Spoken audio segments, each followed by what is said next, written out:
The parking lot of Harrington Estate had 14 cars in it when I arrived at 5 o'clock, and not one of them belonged to my vendors.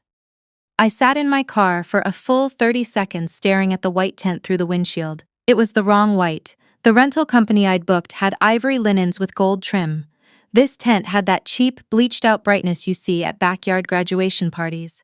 Through the open flap I could see balloon arches in teal and coral, a color palette I had never once mentioned to anyone in my life. Someone else's event was happening on the grounds I had paid $92,000 to reserve for my rehearsal dinner. I called the venue coordinator. She picked up on the second ring, and I heard her breath catch before she said a single word, which told me everything I needed to know. Miss Cassidy, she said, and her voice had that awful careful quality of someone delivering news they've been dreading. The reservation under your name was cancelled on Tuesday. We received written authorization from the secondary contact on the agreement. The full deposit was returned to the account listed in the contract. My secondary contact, that's what my fiancé had called it when he asked me to add his mother's name to the paperwork. Just a formality, he said. She needs to feel like she's part of the planning. It would mean so much to her. I gripped my steering wheel and asked which account the deposit had been returned to. There was a pause. The one ending in 4417, she said. I assumed it was yours. It wasn't mine. I hung up and sat very still in that parking lot. My maid of honor was texting from the highway. My aunt was calling from the carpool van. 160 people were somewhere on the roads outside Richmond, all of them heading toward a venue that no longer held any reservation in my name, and my future mother-in-law had my $92,000. My fiancé had to have known. A man doesn't hand over logistics authorization without knowing what his mother plans to do with it. What happened in the next 45 minutes made the local news in 3 counties. My name is Cassidy, and at 29 years old, I thought I was 2 days away from marrying the man I loved. Instead, I was sitting in a vineyard parking lot in my rehearsal dress, holding a bouquet I'd chosen myself for an event that no longer existed, realizing that the woman who was supposed to become my mother-in-law had stolen nearly $100,000 from me, and that the man I'd said yes to had helped her do it by staying quiet. Before I tell you what I did next, let me know where you're watching from in the comments. Hit like if you've ever had to fight for yourself in a room full of people who expected you to fold. I had been engaged to Ethan for 11 months. We had been together for 3 years before that. In all that time, I smiled through his mother Miriam's gentle little digs about my apartment being cozy and my business being interesting for someone without a formal medical background. I run a medical staffing agency, for the record, and I hold 2 degrees and a state licensure, and I had stayed quiet when she described my part of the city as that area south of the expressway, the way people say it when they mean something entirely different. I had extended the olive branch so many times my arm was tired. Ethan picked up on the 3rd ring. He sounded calm. That was the first thing I noticed. A man who had just learned about a crisis involving his fiancée and a missing $92,000 should not have sounded that calm. I asked him, very quietly, why I was sitting in a parking lot full of strangers and the wrong tent. He exhaled slowly. The way he exhaled told me he had been waiting for exactly this call. Cassidy, listen. He used the voice. The patient, measured one he pulls out when he thinks I'm overreacting. Mom found a better venue. The Meridian Club. Private room, full catering staff, open bar. She pulled in a favor to get us in on short notice. I know the timing is abrupt, but she was trying to do something special. I asked him why he hadn't told me. She wanted it to be a surprise. A surprise. $92,000 and 160 guests, and it was a surprise. I asked about the guest list. Another long exhale. The Meridian has a cap for private events, he said. 40 people. Mom had to make decisions. She focused on the people closest to the both of us, family, a few colleagues. I knew exactly whose family was not included in that count. I asked him directly, was my family invited? He didn't answer immediately. In that pause, I heard everything. Cassidy, the Meridian is a certain kind of environment. There's a culture there. Mom's professional contacts are going to be there, the Harts, the Ellsworths, people who matter for my trajectory. She thought that for one evening, it would be better to keep things intimate. Your extended family is wonderful. But you know how it gets. It's loud, it's a lot. The Meridian isn't built for that energy. Loud, it's a lot. My family. The people who brought groceries to my apartment when I was a broke 23-year-old working back-to-back shifts. The people who pooled money so I could cover my first business filing fee. The people who are loud because they love each other loudly and have never once been ashamed of it. I told Ethan I would see him soon, then I ended the call. I did not tell him that I had no intention of sending anyone home. I sat in my car and sent 2 text messages, one to my attorney, my college roommate who has been practicing civil law in Virginia for 6 years and owes me about 40 favors. The other to a journalist at the Richmond Tribune who I'd helped the previous fall with a story on the regional healthcare staffing shortage. She told me then that if I ever had something worth reporting, to reach out. I figured this qualified. Then I got out of my car. A silver Mercedes pulled up to the curb as I was calling my maid of honor to redirect the caravan. The door opened and my brother-in-law stepped out. He has always reminded me of a man who learned to be charming by studying someone else do it on television. He is married to Ethan's younger sister, and from the day we met, he has made it his quiet personal project to remind me that I didn't come from the same place as their family, as if I had ever been confused about that. He walked toward me with his hands in his pockets, looking at my dress with the mild pity of a man who considers himself to be doing you a favor. "She figured you'd show up here," he said, without any greeting. "Smart woman, my mother-in-law." I didn't say anything. He reached into his jacket and produced an envelope, set it on the hood of my car, 20,000, certified check, cover your vendors, take yourself somewhere nice, move forward. He tilted his head slightly. The Meridian event is happening tonight regardless. You can make this difficult, or you can take care of yourself. Those are genuinely the only 2 options available to you right now. I looked at the envelope. I thought about $92,000. I thought about the venue coordinator's voice. I thought about Ethan, calm on the phone, defending a guest list that didn't include my mother. I picked up the envelope and I tore it in half. Something shifted behind my brother-in-law's eyes. The performance of patience dropped, just for a second. "That's a mistake," he said.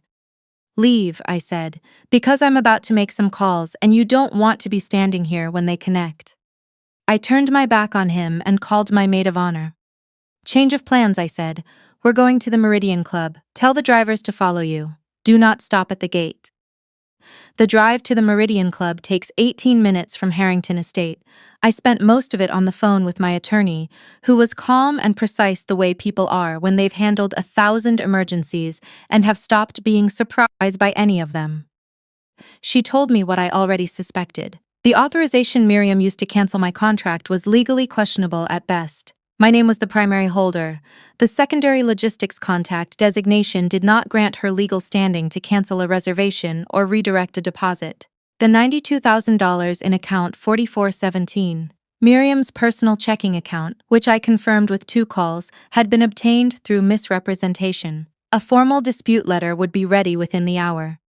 I drove through the winding roads outside the city and let myself sit with what I was feeling, which was not the kind of anger that makes you loud. It was the other kind, the kind that goes cold and flat and efficient. I thought about where I started. I grew up in South Richmond. My mother cleaned office buildings on weekday nights and worked the front desk of a physical therapy clinic on weekends. There were years when my sister and I shared a bedroom, and we both pretended not to notice when dinner came from whatever our grandmother had brought over, because the grocery money was already gone. I was not raised with connections or a family name that opened doors or the phone number of a private club event coordinator. I was raised with stubbornness and a very high tolerance for being underestimated. When I started my medical staffing agency at 26, I had $11,000 in savings, a laptop with a cracked hinge, and a willingness to answer emails at 2 in the morning. I built my client list one healthcare facility at a time. I showed up early, stayed late, and refused to disappear every time someone assumed I would. By the time I met Ethan, my agency was placing staff at 4 regional hospital systems and I had 12 full-time employees. Ethan used to say he loved my ambition. He said it the way people say it when they think self-made women are a novelty, with this particular warmth that I mistook for a long time for genuine respect. I understand now what it actually was. The iron gates of the Meridian Club appeared through my windshield. Behind my car, 3 rented passenger vans followed in a line. The club's parking attendants looked alarmed when the vans pulled in behind me. I walked past them before they found the right words to stop me. The Meridian Club is the kind of place designed to make you feel the weight of its history the moment you step inside. Dark wood paneling, oil portraits on every wall, carpet that probably cost more per square foot than my first apartment. The dining room had been arranged for an intimate evening, round tables, candlelight, a string ensemble in the corner. 40 people in formal wear looked up when the doors opened.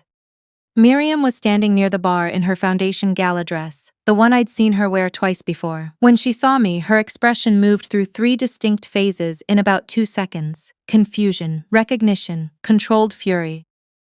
She crossed the room toward me with the practiced composure of a woman who has spent 40 years never letting anyone see her sweat. She stopped close enough to speak without being overheard, glancing past me at the people filing in behind me. "Cassidy." Her voice was velvet laid over steel. "I don't know what you think you're doing, but you need to turn those people around right now. This is a private event." "You're right," I said. "It's my private event. You just moved it without telling me." "This is a family gathering for Ethan," she said, keeping her smile fixed, still performing calm for the room. "It was always going to be something smaller and more appropriate. You're making this into something it isn't." "Where's my $92,000, Miriam?" Her jaw tightened. The deposit was redirected. The situation required flexibility. "Redirected to your personal account." I handled the administrative details as we agreed. "We agreed you were a logistics contact, not an authorized recipient of funds." She stepped closer, dropping her voice. "You are making a scene in front of people who matter to my son's future." "I haven't started yet." Ethan appeared from near the back of the room, moving through the tables toward us with the hurried, panicked energy of someone who has been watching a fire spread and only just decided to do something about it. He reached for my arm. I took a step back. "Cassidy, please." His voice was low and tight.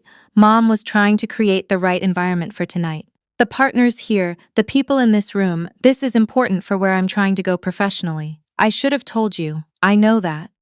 But can we just get through tonight and talk about everything after?" I looked at him. "Your mother took $92,000 of my money," I said. "You knew she was changing the venue. You knew my family wasn't on the list. You let me drive to Harrington Estate in my rehearsal dress and find a stranger's party." I said it quietly, without heat. "That's who you chose to be, Ethan. Nobody made you."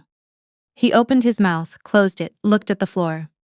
My brother-in-law pushed through the side door. Still in the same jacket from the parking lot, he assessed the room in about 3 seconds, clocked the number of people behind me, and pulled out his phone. "I'm calling the police," he said, loud enough for everyone to hear. "You don't have a membership here, you weren't invited, you're trespassing on private property, and I'm not going to stand here and let you disrupt this family." He dialed. The room went very still. I didn't respond. I reached into my bag and pulled out 2 folders. My attorney's letter was in the first one. She'd emailed it 8 minutes ago and I'd printed it at the FedEx on Broad Street on my way here, old habit from years of needing hard copies in hand before walking into rooms. It laid out the contract issue clearly: primary holder, unauthorized cancellation, misdirected funds, formal notice of dispute. The second folder I had been carrying for 2 months. Let me explain why. My largest client is the regional hospital system, which is how I came to sit on their community advisory board as a small business representative. 4 months ago, at a board meeting I almost skipped because I was running on 4 hours of sleep, the hospital's CFO mentioned an irregularity in a grant disbursement report from one of their community partners, the West Haven Me Assistance Fund. Miriam's organization, the nonprofit she has chaired for 6 years, the one she brings up at every dinner party, the one that's supposed to provide emergency housing aid to low-income families in this city. The CFO was careful. She didn't accuse anyone. She said certain disbursements over the past 18 months had gone to an unverified vendor, and she was referring the matter to the State Oversight Division. I knew the vendor's name. I had seen it on a business card my brother-in-law gave me at a family dinner for his Development Consulting LLC. I kept that information to myself. I had no idea at the time what I would need it for, if anything. 2 weeks ago, as a board member with standing to request documents related to our hospital's partner organizations, I asked for a copy of the preliminary audit findings from the Oversight Division. The findings were 12 pages. They were in the second folder.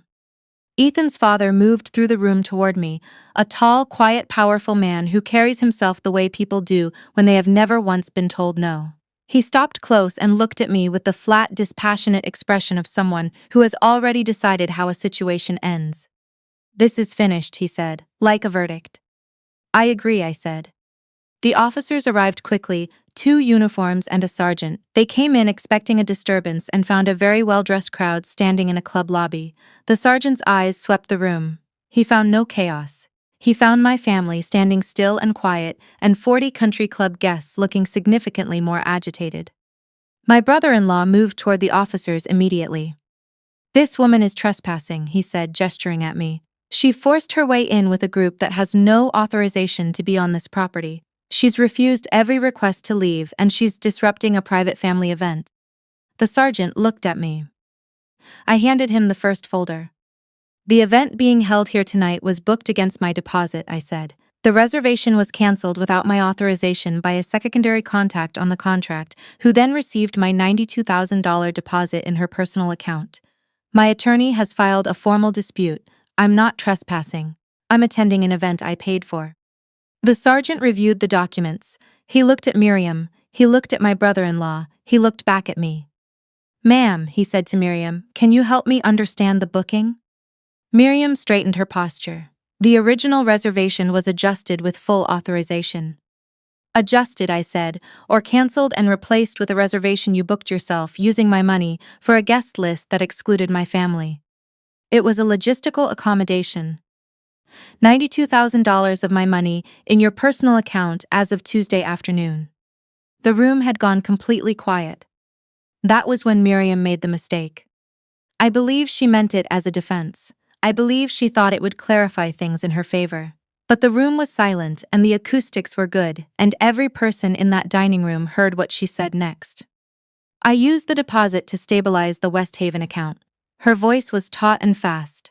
"We had a shortfall before the quarterly transfer cleared. It was temporary. The funds were always going back." No one moved. I opened the second folder. "The State Oversight Division began a preliminary audit of the West Haven Family Assistance Fund 6 weeks ago," I said, my voice carrying cleanly through the room.